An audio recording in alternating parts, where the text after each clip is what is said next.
On va faire une petite mise au point sur un des tests de la coiffe des rotateurs, notamment la rupture du sous-scapulaire, parce que souvent, malheureusement, les médecins passent à côté de cette rupture qui est assez fréquente et qui malheureusement, le traitement devient beaucoup plus compliqué si on ne le fait pas rapidement. Ce test qui est tout simplement, que j'appelle personnellement le signe du canard, qui a été décrit sous le nom de Press Belly Test. Donc ce test clinique consiste à demander aux patients d'écraser leur ventre.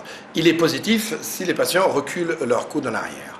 Alors parfois, il y a la subtilité de ce test clinique qui donne un faux négatif, c'est-à-dire les gens ils arrivent à avancer leur coude, mais en trichant. Comment ils trichent? Ils bloquent leur poignet et ils avancent sur la pointe des doigts. Comme ça, ils augmentent le bras de levier, mais c'est spontané, sans réfléchir. Ils augmentent le bras de levier de l'avant-bras et ils utilisent le grand pectoral pour avancer. Donc ça fait un faux test négatif.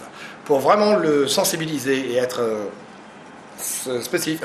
positif dans ce test, il faut bien leur expliquer qu'il faut appliquer la main sur le ventre et travailler sur la charnière qui est le poignet. Et en faisant ce test-là, automatiquement, les patients n'arrivent plus à avancer le coude en avant.